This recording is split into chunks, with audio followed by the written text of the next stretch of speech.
आप सभी को मेरा मैत्रीपूर्ण नमो बुद्धाय जय भीम। मैं आप सभी का स्वागत करता हूं अपने इस यूट्यूब चैनल में जिसका नाम है एक कदम बुद्ध के धम्म की ओर।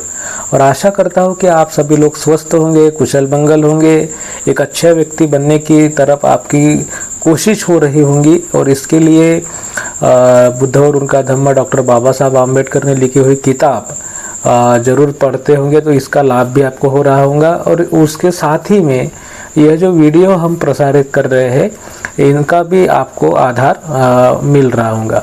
तो मैं आपका फिर से एक बार स्वागत करता हूं। और यह जो बुद्ध और उनके धम्म के प्लेलिस्ट का यह 94वां भाग है। आज हम देखने वाले हैं कि जो देख रहे हैं धम्म क्या होता है, क्या है धम्म।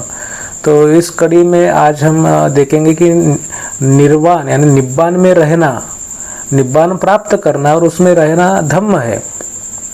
तो क्या होता है निब्बान, किसे कहते हैं निब्बान, पारंपरिक उसका क्या अर्थ है और बुद्ध ने उसका अर्थ हमें क्या समझाया है, इसके बारे में हम आज चर्चा करने वाले हैं, समझने वाले हैं। तो चलिए शुरू करते हैं। तो निब्बान यह एक मूलभूत संकल्पना है। बुद्ध के सभी जो सिद्धांत है, बुद्ध का जो कहना है मूलतः वो निब्बान को ही अग्रेसित करता है, निब्बान प्राप्त करने के लिए ही हमें प्रेरित करता है। बुद्ध कहते हैं कि जो बुद्ध के अनुयायी है उन्होंने निब्बान प्राप्त करना चाहिए। तो ये निब्बान किस तरह से प्राप्त होता है, क्या होता है निब्बान, इसके बारे में हम आज जानने वाले हैं। तो निब्बान का एक जो पारंपरिक अर्थ है वो पारंपरिक अर्थ से पूर्णतः भिन्न बुद्ध ने अर्थ समझाया है। पारंपरिक अर्थ निब्बान के लिए जो एक लौकिक अर्थ है, दूसरा उसमें यौगिक है, तीसरा ब्राह्मणी है और चौथा उपनिदेशिक है। तो उपनिदेश में भी निब्बान के बारे में चर्चा की है। तो वैसे जो लौकिक अर्थ कहा जाता है, तो वो जो लौकिक तौर पे हम देखते हैं कि खाओ पियो खुश रहो, बस अपना जो जीवन है वो खाने पीने में आप गमा दीजिए और खुश रहिए, इस तरह से निब्बान का उसमें अर्थ माना जाता है।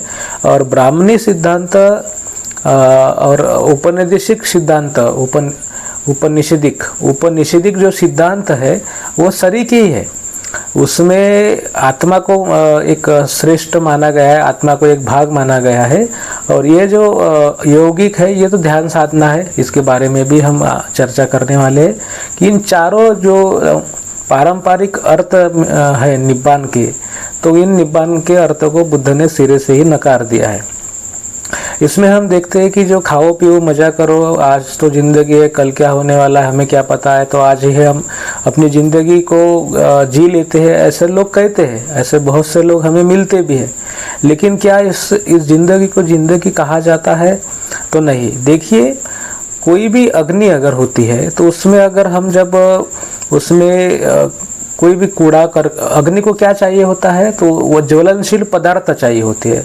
तो हम अग्नि में ज्वलनशील पदार्थ अगर डालते हैं तो अग्नि शांत नहीं होती है, वो और भड़कती है, जलती ही जाती है। उसी प्रकार जब हम यह कहते हैं कि खाइए पिए ऐश करिए मजा करिए, तो यह जो है वह उसी अग्नि के समान होती है जिससे दुख क्षमता नहीं है, इच्छाएं क्षमती नहीं है, इच्छाएं कम नहीं होती है, वो तीव्रता से बढ़ती ही जाती है। और निश्चित तौर पे वो व्यक्ति दुखद होता है, उसका अंत भी दुखद होता है, वो सभी के लिए दुखद ही सिद्ध होता है। ये भावना ही दुखद होती है।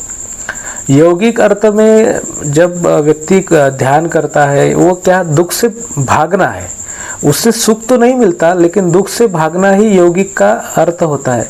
वह व्यक्ति जो होता है वो उसमें जब वो योग करता है तो वो एक स्थिर यानी स्थायी तरीका उसमें सुख नहीं मिलता। वो जब यौगिक होता है तभी उसमें सुख मिलता है। मान लीजिए कि आप ऐसा मान लीजिए, एक उदाहरण मैं दे सकता हूँ आपको कि कोई व्यक्ति निराश हो जाता है तो उस व्यक्ति को मान लीजिए कि किसी को खाना चाहिए और खाना मांग रहा है, तो अगर मान लीजिए उसके माँ ने उसको खाना नहीं दिया समय पे तो व्यक्ति नाराज हो जाता है और फिर खाना नहीं खाता। है, लेकिन उसको भूख नहीं लगती ऐसा नहीं है। वो चिढ़ के, वो निराश होके खाना खाने से मना करता है, लेकिन वो हर समय वैसे ही रहता है क्या? तो नहीं। उसका जब जो चिंता है, जो क्रोध है, वो शांत हो जाता है, तब वो खाना खा लेता है। इसी प्रकार जो योग होता है, जब योगी योग करता है तो उसको सुख की प्राप्ति होती है। वो चिरकाल नहीं रहती, वो क्या रहती है? अल्पकालिक होती है। लेकिन वो जब वो उससे बाहर आता है तो उसको निश्चित तौर पे दुख की ही प्राप्ति होती है। और जो ब्राह्मणी निब्बान है, निर्वाण है, और औपनिवेशिक निब्बान है, तो उसमें आत्मा को माना गया है। आत्मा का निब्बान के बारे में, निर्वाण के बारे में बताया गया है कि आत्मा, अगर कोई व्यक्ति की मृत्यु हो जाने के पश्चात उसके आत्मा को मोक्ष मिले, इसको निर्वाण कहा गया है।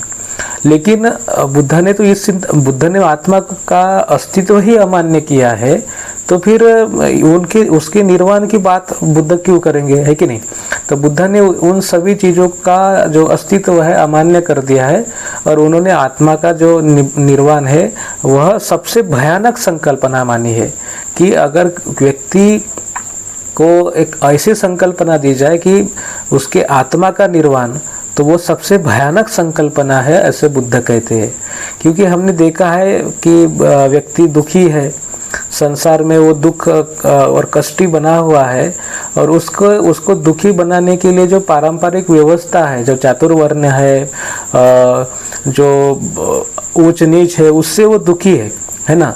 तो उसको अगर अच्छा कोई बनना है तो लोग क्या कहते हैं कि तुम अभी ये फलाना ऐसा करो, तुम्हें मृत्यु के उपरांत तुम्हारा जो जन्म है वो अच्छी स्थिति में होगा। तुम मृत्यु के उपरांत का जीवन, आत्मा, ये तो बुद्ध ने सिरे से ही नकार दिया है। तो इससे ये निब्बान का जो पारंपरिक अर्थ है उसको तो पूरा बुद्ध ने खत्म कर दिया। तो निब्बान क्या होता है? क्या है निब्बान? तो निब्बान यही होता है कि अपने असुरों को विजय प्राप्त करना, दुख से मुक्ति होना। यानी जब व्यक्ति जिंदा है तो उसके व्यक्ति का सुख निब्बान चाहता है। इसमें 3 बातें आती है मुख्यतः, कि इसमें आत्मा का नहीं तो व्यक्ति के सुख के बारे में कल्पना की गई है। इसमें उसके जो वर्तमान है, यानी वो व्यक्ति जिंदा होते हुए उसके सुख की बातें मानने की गई है, और उसके लिए जो लोभ है, द्वेष है, राग है, उसका क्षय हो जाना, इन 3 चीज़ों का महत्वपूर्ण मानी जाती है। बुद्ध ने कहा है, मैं फिर से आपको दोहरा देता हूँ कि आत्मा का नहीं, व्यक्ति का जो सुख है उसके बारे में यहाँ बताया गया है। दूसरी बात यह है कि व्यक्ति का सुख भी उसके मरनों के उपरांत नहीं, उसके जिंदा रहते हुए उसको किस तरह से मिले, इसके बारे में चर्चा की गई है। और तीसरी जो बात है, तो उसको सुख मिले, उसका सुख किस तरह से, किससे बंधा हुआ है, किससे रुका हुआ है, जो उसके भावनाएं है, जिसमें वो क्रोध करता है, लोभ है, मोह है ना? तो इसके कारण वह दुखी होता है। तो वह जब क्षय हो जाता है, नष्ट हो जाता है, तब वो उसे निब्बान प्राप्त होता है, वो खुश होता है, सुखी होता है।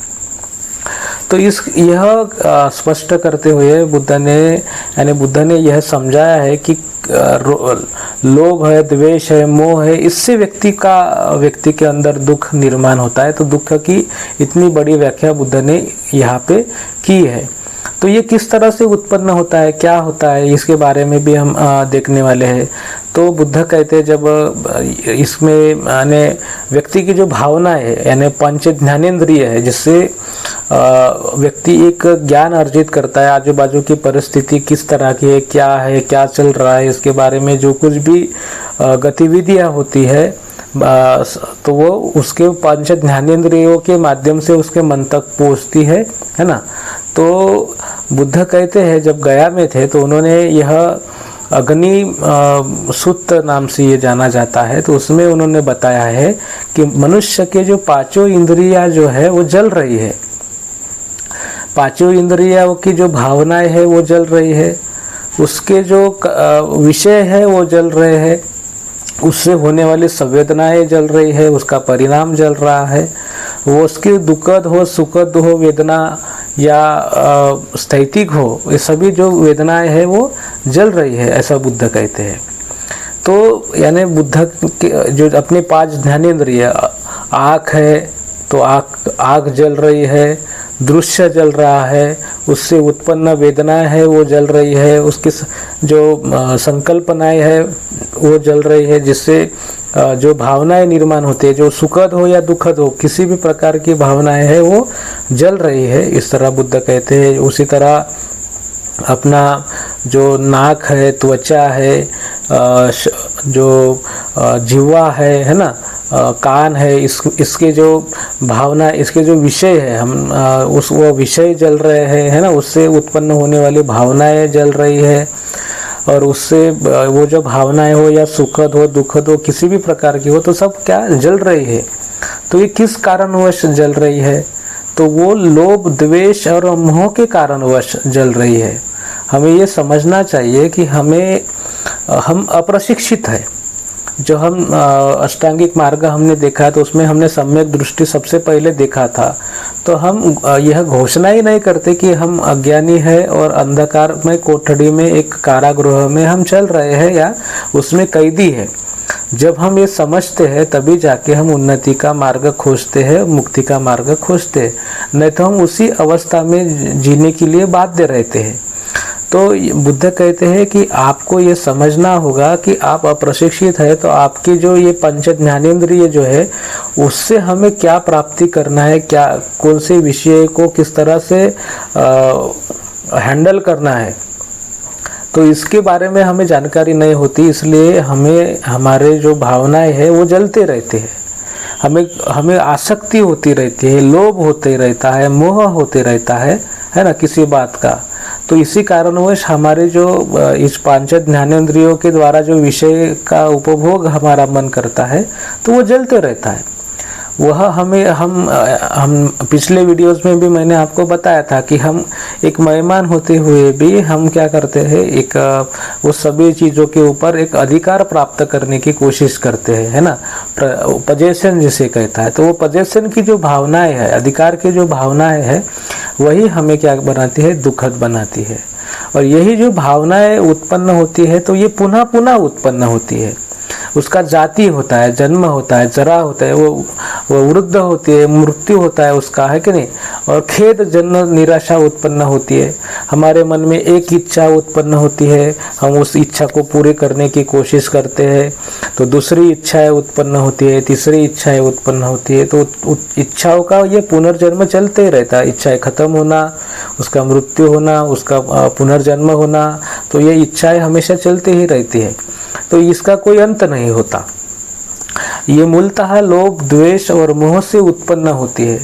और इसी कारणवश व्यक्ति दुख का अनुभव करता है। वो अपने दुख का अनुभव करता है, उसको लगता है कि मैं दुखी हूँ क्योंकि मेरी जो इच्छाएं है वो पूरी नहीं हो रही है। और वही जो इच्छाएं दूसरों को भी पूरी नहीं हो रही है, दूसरे लोगों की भी पूरी नहीं हो रही है, तो उसके लिए भी हम क्या रहते हैं, दुखी रहते हैं। क्योंकि हम जो है वह जो व्यक्ति है वो लोभ से लुब्ध होता है ना। हम लोभी हो जाते हैं। हमें बस कुछ चीज़ों का ही जो आसक्ति बनी हुई रहती है हमारे मन में। हम द्वेष करते हैं, द्वेष से हम दुष्ट व्यक्ति बन जाते हैं, द्वेष करते रहते हैं। हर प्रकार के हमारे पास नहीं है, दूसरे के पास है, तो उसका द्वेष करते रहते हैं हम, है कि नहीं। और मोह से मूढ़ हो जाते हैं, मोहित हो जाते हैं, और उसी मोह में जो असत्य है उस असत्य में ही हम खोए रहते हैं। तो इसी कारणवश हमें दुख होता है, और वही चीज़ें दूसरों को भी नहीं मिल रही है, तो उसके लिए भी हम क्या होते हैं, दुखी होते हैं। तो मूलतः लोभ, द्वेष और ये जो इसके कारण जो है हम दुखी और कष्टी रहते हैं। जब हम इस लोभ, द्वेष और मोह से मुक्त हो जाते हैं, इसके बंधन से परे चले जाते हैं, उसका बंधन तोड़ देते हैं, तो हमें खुद के दुखों के लिए भी, खुद के कष्टों के लिए भी, खुद के वेदनाओं के लिए भी दुख नहीं होता, और दूसरों के दुख के लिए भी दुख नहीं होता। हमारे जीवन में हम एक ऐसी स्थिति में पहुंच जाते हैं कि जिस स्थिति में हमें इन सभी ये जो क्रोध है, ये जो लोभ है, यह मत्सर है, मोह है, इसके प्रति एक घृणा निर्माण होती है और वो घृणा हमें इस अवस्था से बाहर निकालती है। तो कोई भी व्यक्ति जब ये समझता है, कोई भी ज्ञानी व्यक्ति को इस बात का जब ज्ञान होता है, इल्म होता है, तो उसके मन में इन सभी चीज़ों के लिए घृणा उत्पन्न होती है कि नहीं। अगर मान लीजिए कि कोई आपको कुछ ज्ञान नहीं है, कुछ समझ में नहीं आता है, तो आपको जीवन एक अंधेरे जैसे प्रतीत होता है। लेकिन जब हमें ज्ञान की प्राप्ति होती है तो हम किसी के सामने झुकने के लिए बाध्य नहीं होते। हम यलगार पुकारते हैं, विरोध करते हैं। कोई अन्याय अगर हमारे ऊपर हो रहा है तो उसका हम मुंह तोड़ जवाब देते हैं। तो इसी प्रकार जब ज्ञान प्राप्त होता है, एक व्यक्ति को समझ में आता है कि मोह क्या है, लोभ क्या है ना, द्वेष क्या है, इसकी वजह से हमारे मन में क्या उत्पन्न हो रहा है, तो वह फिर उसके मन में उसके लिए एक घृणा की स्थिति, उपेक्षा की स्थिति उत्पन्न होती है और उसके बंधनों से वो वो जो बंधन है लोभ के, मोह के, द्वेष के, तो वो टूट जाते हैं और वो मुक्त हो जाता है। और वो मुक्त हो जाने के बाद में उसको पता रहता है, इल्म होता है कि हाँ मैं अभी क्या हूँ, फ्री हूँ, मुक्त हूँ। तो वो जीवन मुक्त हो गया, यानी जीवन मुक्त हो गया, यानी जीवन ये जो है ना, ये जो वासनाएं है, ये जो द्वेष है कि इससे वो मुक्त हो जाता है। हमें पता होता है कि हम इस संसार में एक मेहमान जैसे है, तो इस मेहमान जैसी अवस्था में हमें इस संसार के किसी भी वस्तु पे कोई अधिकार जमाने की जरूरत नहीं है। हमें इससे दूर रहना चाहिए। इससे इसका जो उपयोग है वो साधन मात्र ही इसका उपयोग करना है। साधन क्या है, साध्य क्या है, मैंने इसके पहले भी आपको बहुत बार समझाया है। तो बुद्ध ने ये जो लोभ द्वेष है, ये जो अग्नि है जिससे जो जल रही है ना, तो यह इसके जलने के कारण ही व्यक्ति दुखी है। तो इस अग्नि को उन्होंने 3 भागों में संभवतः बांटा है। तो इसमें पहला जो तृष्णा होती है, जिसमें काम वासना होती है, मोह होता है ना। तो दूसरी जो वितृष्णा है, जिसमें द्वेष है, लोभ है, तो यह होता है। और चौथा जो है वो अविद्या है, मूढ़ता है। तो यह क्या है, इससे ही हम पूरा मनुष्य घिरा हुआ होता है। जो हमें काम वासनाओं की इच्छा होती है, यानी हमारे जो 5 इंद्रिय है, उनके विषयों में आसक्त रहना, हमें उसकी ही चिंता सताती रहती है। तो इसको कहते हैं तृष्णा, है कि नहीं। तृष्णा, ये वितृष्णा जो लोभ द्वेष है, तो वो एक व्यक्ति की भावनाओं के प्रति होती है। उसी के आधार पे हम हमारा जीवन व्यतीत करने की कोशिश करते हैं। और तीसरी जो अग्नि है, उसे हमने अविद्या कहा है। तो अविद्या यानी ऐसे सभी सत्य वचन जो होते हैं उसके विपरीत जो वचन है, उसके विपरीत जो सिद्धांत है, उन सिद्धांतों के अस्तित्व को सत्य मानना, यही होती है मूढ़ता, यही होती है अज्ञान, है कि नहीं।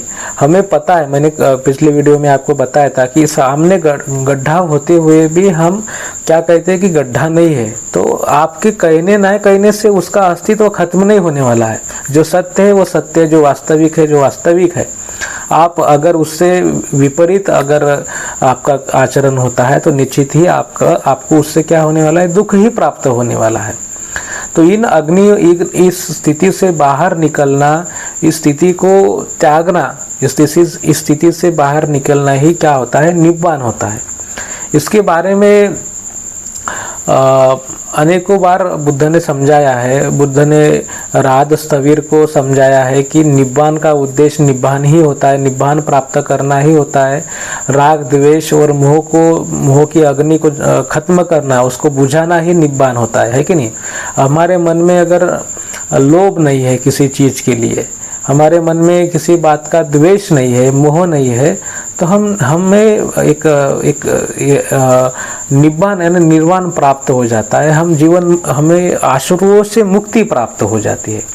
हमें खेद करने के लिए ऐसी कोई बातें नहीं रहती। जीवन की सभी अवस्थाओं से हम पूर्णतः विरक्त होते हैं, अलग रहते हैं। तो इसमें और एक किसी ने टीका की है, लोगों ने इसको ऐसे माना है कि निर्वाण यानी क्या होता है कि इच्छाओं का खत्म करना या व्यक्ति का मर जाना। यह निब्बान की पूरी तरह उपेक्षा की गई है, लेकिन निब्बान का वास्तविक अर्थ उन लोगों ने बहुत ही कम समझा है।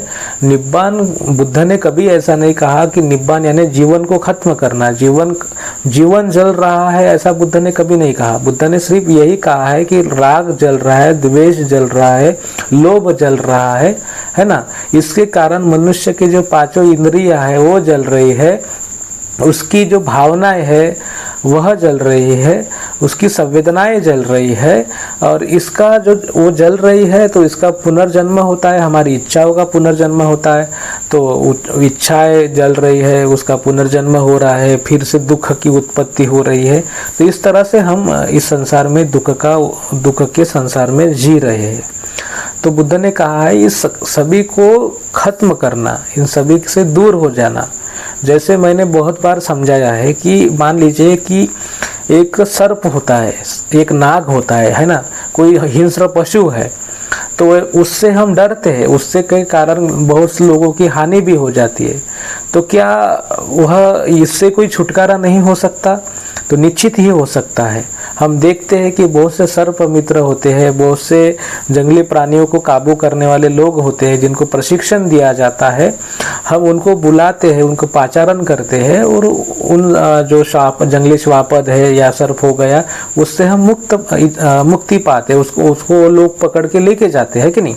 तो उसी प्रकार इस संसार को जीने के लिए, इस संसार में हमारे जो पांच इंद्रियां है उसको संयमित करने के लिए कोई प्रशिक्षण की आवश्यकता होती है। और जब वो प्रशिक्षण हम लेते हैं तब जाके हम हमारे इस संसार में दुख को नष्ट कर सकते हैं और सुख की प्राप्ति कर सकती है। किसी भी अवस्था में बुद्ध ने ऐसा नहीं कहा है कि जीवन जल रहा है और जीवन ही खत्म कर दो तो हम दुखों से मुक्ति पा सकते हैं। ऐसा बुद्ध ने किसी भी कौन से भी नहीं उपदेश में कहा है, ना कहीं पे उन्होंने ऐसा घोषणा की है। लेकिन उन्होंने यही कहा है कि हमें जीवन जीने के लिए प्रशिक्षण लेने की ज़रूरत होती है, धम्म का आचरण करने की ज़रूरत होती है। और क्या कौन सा प्रशिक्षण कहा है? तो जब उन्होंने कहा है, लोगों को, अपने भिक्षुओं को कहा है कि देखिए आप धम्म के सेनानी बनिए, धम्म के प्रणेता बनिए, आप लोगों के प्रति करुणा के कारण मैं ये बता रहा हूँ, ऐसे बुद्ध कहते हैं। जब ऐसे कहकर वो गंधकुटी में चले जाते हैं तब वहाँ पे स्थविर जो सारिपुत्र है तो वह उसको जो भिक्षु लोग हैं प्रश्न पूछते हैं कि ये निब्बान क्या है। तो वह बताते हैं कि निब्बान एक निर्दोष जीवन है। एक हमारे जीवन में हम ना ही किसी का द्वेष करें, ना ही किसी को उनके अधिकारों से वंचित करें, है ना।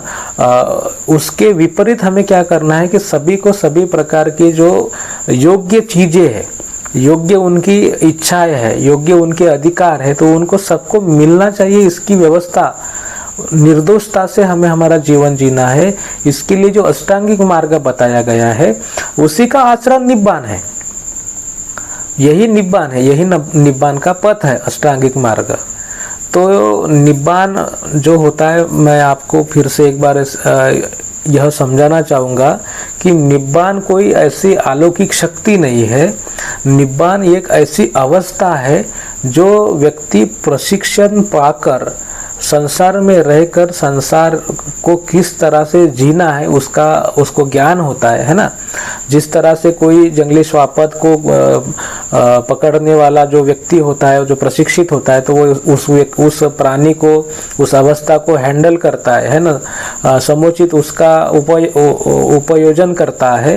तो उसी प्रकार जो व्यक्ति है जो सही में प्रशिक्षित होता है, जीवन का प्रशिक्षण लेता है, अष्टांगिक मार्ग का प्रशिक्षण लेता है, तो निश्चित ही जीवन में वह व्यक्ति सभी जो प्रकार की जो मोह है उससे वो परे रहता है, सभी द्वेषों से परे रहता है, लोभ से परे रहता है, और उसके जीवन में ऐसी कोई चीज नहीं होती जिसके कारण उसको शोक करना पड़े, अश्रु बहाने पड़े। तो इस अवस्था में वह व्यक्ति होता है, तो उसको कहते हैं निब्बान प्राप्त व्यक्ति। और वह निब्बान यानी जो लोगों ने कहा है कि निब्बान और परिनिब्बान में फर्क है। निब्बान यानी जिंदी यानी एक व्यक्ति जीवंत अवस्था में जिंदा है वो व्यक्ति, और जीवित अवस्था में उसको सुख की प्राप्ति होना। परिनिब्बान यानी तो वो पूरा खत्म हो गया, उसकी संवेदनाएं नष्ट हो गई। वो यानी एक व्यक्ति उच्छेदवाद, यानी उच्छेदवाद जो हमने लौकिकता देखी है, खाओ पियो मजा करो ऐश करो, एक उच्छेदवाद, और दूसरा टोक क्या हो गया, परिनिब्बान, यानी खत्म कर दो जिंदगी को। तो इस दोनों के बीच का मध्यम मार्ग है निब्बान, और निश्चित तौर पे हमें उस निब्बान को प्राप्त करना है, तभी जाके हम खुद भी सुखी हो सकते हैं, दूसरों को भी सुखी कर सकते हैं। नहीं तो क्या होगा, हम दुखी है तो दूसरों को भी हम क्या देने वाले, दुखी देने वाले, वो दुखी रहेंगे, है कि नहीं। तो इसीलिए आपको निब्बान प्राप्त करना है, आपके द्वारा दूसरों को भी निब्बान दिया जा सकता है कि नहीं। जो जिसके पास में जो होता है वह वही वितरित करता है। तो हम खुश रहेंगे तो हम खुशी वितरित करेंगे, हम दुखी रहेंगे तो हम दुख वितरित करेंगे। निब्बान को इस तरह से एकदम उसने यानी गहन ऐसा बना दिया है, लोगों ने गूढ़ बना दिया है निब्बान को प्राप्त करने का। यानी कोई सामान्य व्यक्ति उसको प्राप्त ही नहीं कर सकता, उसकी विधि ही एकदम गुप्त है, कठिन है, ऐसे बनाया गया है। लेकिन ऐसा कुछ नहीं है। निब्बान सिर्फ ऐसी अवस्था है जो मध्यम अवस्था है कि साधन और साध्य की जो फर्क जो होता है कि हमें निब्बान प्राप्त करना है, सुखी जीवन प्राप्त करना है। और सुखी रहना एक मानसिक संकल्पना है, वो किसी चीज को प्राप्त करने से, किसी चीज को खाने से, कोई चीज हासिल करने से प्राप्त नहीं होती। वो आप अगर खुद को एक सेटिस्फाइड व्यक्ति समझते हैं, संतुलित व्यक्ति समझते हैं, तो निश्चित ही आपको वो चीजें, आप खुश है तो आपको निब्बान प्राप्त हो जाता है। नहीं तो आप असंतुष्ट रहते हैं, आपकी जो वासनाएं है, आपकी जो इच्छाएं है, आपकी जो तृष्णाएं है, वो जो कभी ख़त्म नहीं होती, आप उसको कितना भी प्राप्त करने की कोशिश करिए, वो उसी तरह बढ़ती जाती है जिस तरह अग्नि में हम जो उसका जो खाद्य होता है, अग्नि का कूड़ा करकट हो गया, वो जो पेड़ के पत्ते हो गए, पेड़ हो गए, तो अग्नि को अगर घी डालना है ना, जैसे अग्नि में घी डालने से वो भड़कती है, उसी प्रकार हम हमारी जो वासनाएं, इच्छाएं है, उसको पूरा करने की जो कोशिश करती है, तो वो हमेशा ही उससे वो भड़कती है, और हमारे हाथ में क्या रहता है, सिर्फ दुख ही रहता है। तो मैं समझता हूँ कि आपको ये आज का जो वीडियो है कि निब्बान क्या होता है, तो निश्चित तौर पे समझ में आया होगा। निब्बान व्यक्ति की ऐसी जीवन की ऐसी अवस्थाएं है जो उसको मुक्ति देती है अपने इच्छाओं से, अपने ऐसे तृष्णाओं से, अपने द्वेष से, अपने लोभ से मुक्ति देती है। और उस अवस्था में वो व्यक्ति जीते जी ही उसे प्राप्त करता है, और उस अवस्था में वो रहता है। ये क्या है, धम्म है, और ये सभी के लिए अच्छी चीजें होती है। अगर कोई व्यक्ति ऐसा होता है तो वो आपको भी आपको भी समझाता है कि ये ऐसी चीजें हैं। आप अगर वंचित है, आपको कुछ चीजें नहीं प्राप्त हो रही है, तो वो आपको कोशिश करता है कि वो चीजें आपको मिले, है कि नहीं। लोभिष्ट व्यक्ति आपको देने वाला नहीं है कुछ, वो तो आपसे छीनने वाला होता है। क्रोधिष्ट व्यक्ति तो वो क्रोध करते रहता है, आपको ना मिले, आप तो संसार में जीने योग्य ही नहीं है ना, ऐसे उसकी भावनाएं होती है। और मोह में तो बस व्यक्ति को कुछ समझ में ही नहीं आता है, न क्या सत्य है और क्या असत्य है, क्या वास्तविक है, क्या अवास्तविक है कि नहीं। जो मध्य में है, जो स्थिर है, उसको समझ में आता है कि ये सभी चीजें अनित्य है, नाशवान है, नष्ट होने वाली है। तो ये चीजें हमारे साथ में जिंदगी भर नहीं रहने वाली है, और ना ही हम इसके साथ में जिंदगी भर रहने वाले हैं। तो इसलिए हम ऐसी अवस्था में जीते हैं कि ना ही ये हमारा है, ना ही हम इसके हैं। बस खुद सबको एक समानता, सबको एक स्थिरता उत्पन्न हो, सबको शांतता प्राप्त हो, और जीवन जीने का योग्य जो तरीका है, जो अष्टांगिक मार्ग में हमने देखा है, उस अवस्था में उस व्यक्ति को रहना है। उससे ही उसको निब्बान की प्राप्ति होती है, सुख की प्राप्ति होती है। वही एक ऐसा व्यक्ति बनता है जिसे हमने पिछली वीडियोस में बोधिसत्व कहा है, बुद्ध कहा है। खुश होने वाला व्यक्ति रहता है, वो जीवन में खुशी प्राप्त करता है। जो हम इधर उधर ढूंढ रहे हैं वो हमारे मन में ही हमें प्राप्त होती है अगर हम प्रशिक्षित होते हैं, अष्टांगिक मार्ग का आचरण करते हैं। तो आशा करता हूँ कि आपको निश्चित ही ये भाग समझ में आया होगा। कुछ नहीं समझ में आया होगा तो निश्चित ही कमेंट्स में लिखिए। इस आई बटन पे क्लिक करके बुद्ध और उनके धम्म के बाकी की वीडियोस भी आप देख सकते हैं, प्रासंगिक की वीडियोस आप देख सकते हैं। और वीडियो को शेयर करिए अपने दोस्तों, मित्रों और परिवार के लोगों के साथ में, ताकि एक अच्छा व्यक्ति बनने के लिए उनको प्रेरणा मिले। चैनल को सब्सक्राइब करिए ताकि अपनी जो टीम है कदम बुद्ध के धम्म की ओर वह पूरे जोर से उसके सदस्य संख्या बढ़े। इसी आशा के साथ में आप सभी लोगों के प्रति मंगल कामनाएं व्यक्त करता हूँ और अपने वाणी को देता हूँ विराम। नमो बुद्धाय, जय भीम।